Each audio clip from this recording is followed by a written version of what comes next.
time to get our daffodil bulbs in the ground, but this year we're feeling a little rebellious. As lovely as that classic pop of yellow is, I found myself more and more drawn to the show-stopping varieties with softer tones, ruffled petals, fragrant scents and multi-bloom stems to give us something to really look forward to in spring. So yeah, we are still planting daffodils. We've picked 5 varieties here that we're planting this year, and they're perfect if you want that spring cheer without the yellow trumpets.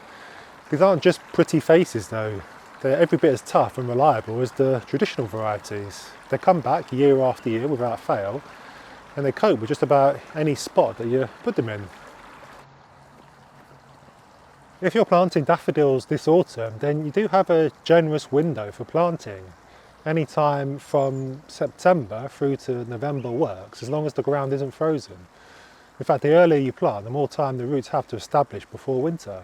So I'm going to be starting with replete, and she is a real beauty. Barely resembling a daff, replete have kind of layered double blooms with pale creamy petals and a frilly peach pink centre.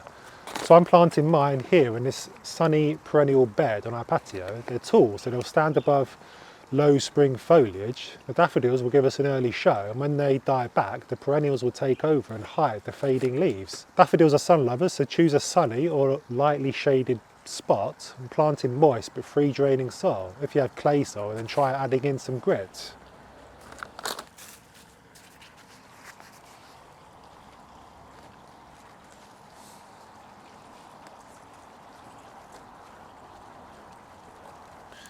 So when you're planting your daffodil bulbs, just make sure you plant them pointed side up, 2 to 3 times as deep as they are tall, around 10 centimetres. If you plant too shallow, then you run the risk of flopping stems, but if you plant too deep, you might never see them again.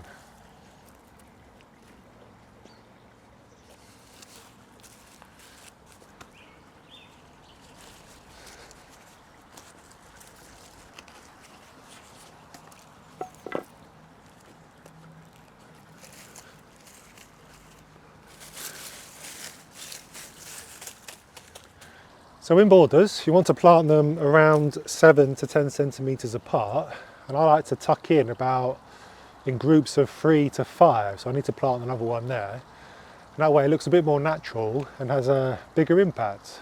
Now after the flowers finish in spring, don't be tempted to cut the leaves down too quickly. They need at least 6 weeks to gather energy for next year's display.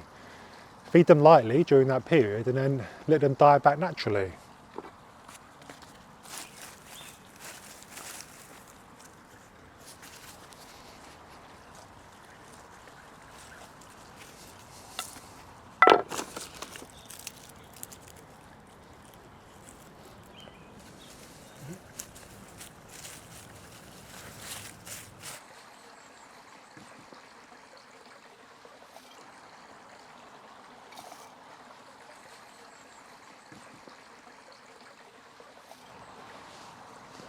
Narcissus bridal crown might just be the prettiest daffodil you'll ever grow. It's a Tazetta type, which means they produce a cluster of flowers on each stem. The flowers bloom in bunches of creamy white ruffled petals with a soft yellow centre. You can see where they get their name because they would make the most delicate wedding bouquets. This is one of the most fragrant daffodils you can get. When it's in bloom, the sweet scent drifts through the garden, so I'm planting mine in pots right beside the front door where I'll notice them when I come home.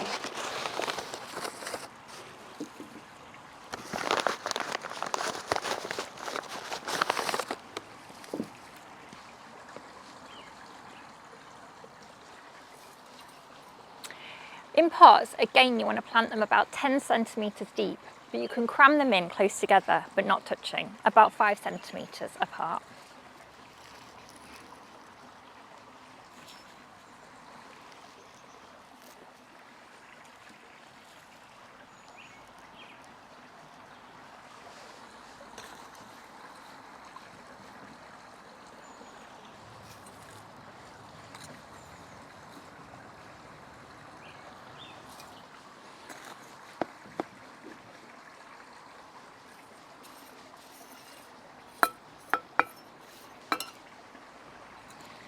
Now they're planted, I'm going to add a thin layer of mulch to insulate the pot and retain moisture.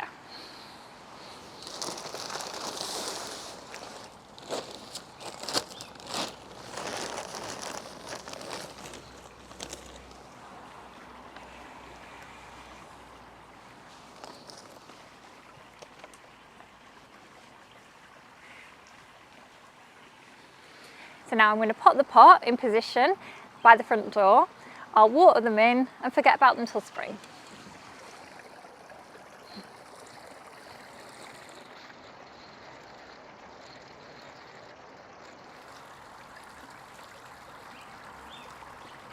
Now my choice for pots is Early Cheer. It's a bit of an unusual name, but it has the same creamy tone as a bridal crown which flowers a little earlier.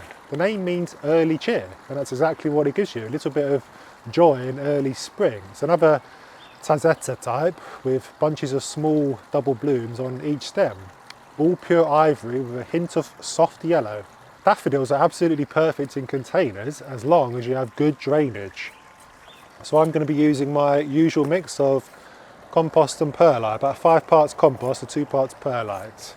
For an absolutely stunning spring container display, you need a bulb lasagna. A bulb lasagna is one of the easiest ways to pack months of colour into a single pot, and you can use multiple bulbs at the same time. So we're going to start with a nice deep container, like so. We're going to add a layer of our compost mix.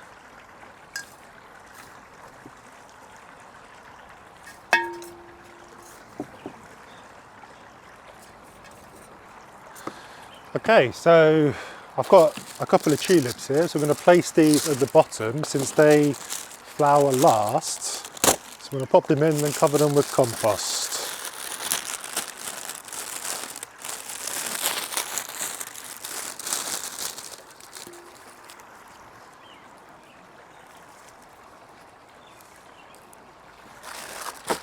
So that one was Orca, and then this one is National Velvet.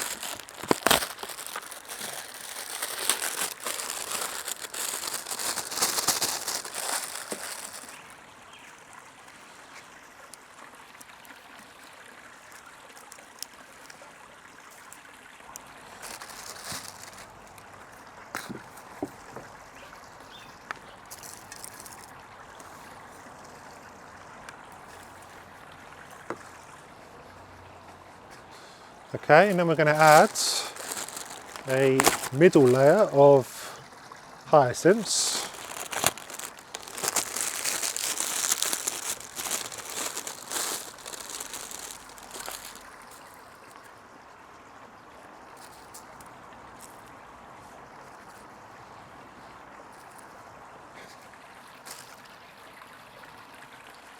Cover with soil again.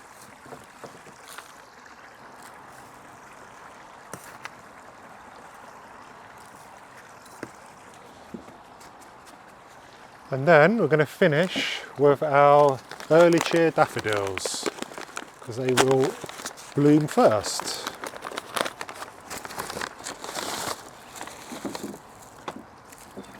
Quite big bulbs.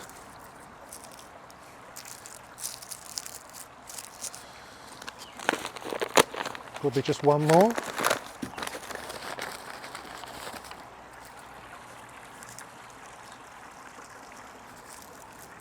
So I've got 6 in there, nicely spaced apart, and then cover again.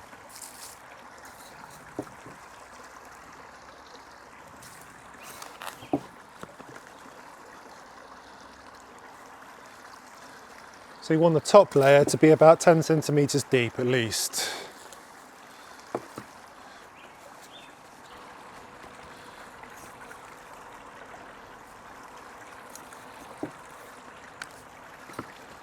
Then once again, I'm just going to top dress with some mulch. So this is just garden bark that we're using. Makes it look a bit nicer and it holds in moisture. Okay, so I'm going to put that in position somewhere in the garden. give it a water and leave it in a nice bright sheltered spot. So as spring arrives, each layer will take its turn to flower, creating a continuous changing display. You could even do a whole daffodil bulb lasagna. The 5 varieties that we've picked out today would work beautifully together, giving you about 2 months of continuous daffodils.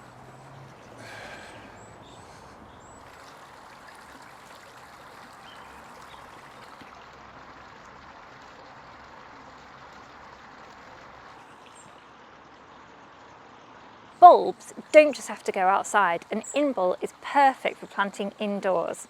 And if you plant them now, you might even see flowers before Christmas. In-bulb is small, refined, pure white and incredibly fragrant. To grow Narcissus in-bulb indoors, choose a pot with good drainage. I'm going to fill it halfway up with Mr. Sheffield's indoor soil mix of coconut core and perlite.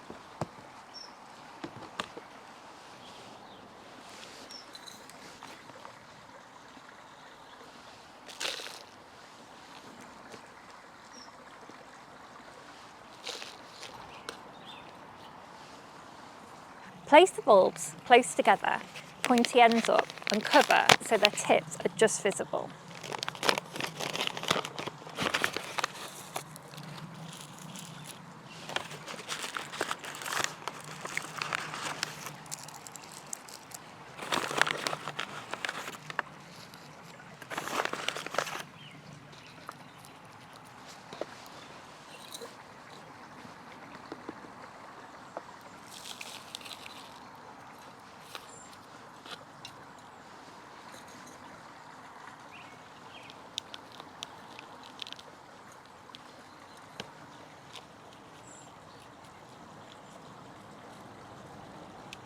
I'm going to put this pot into a more decorative pot. I'll then water it lightly and place the pot in a cool, dark spot for about 6 to 8 weeks. I'll then bring it out to display in the house, and within weeks I'll have pure white, fragrant blooms that bring a beautiful touch of early spring indoors. Apricot World daffodils are ruffled, big peachy blousy blooms, and I'm planting these straight into the lawn. And it's best to do this after the last mow of the year. The easiest way to achieve a natural look is to throw a handful of bulbs and plant them where they land. It avoids those kind of regimented rows that never look quite right. So each bulb goes in about 10 centimetres deep, and I'm spacing them a little further apart so that they spread over time. Once they're done flowering, I won't mow around that section of lawn until the leaves have yellowed and started to flop, which can look a little messy for a few weeks, but it is worth it. That's when the bulbs are storing up energy for next year.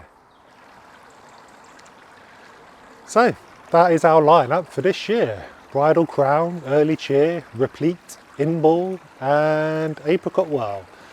Do let us know in the comments if you have any of these varieties or if we inspired you to plant them.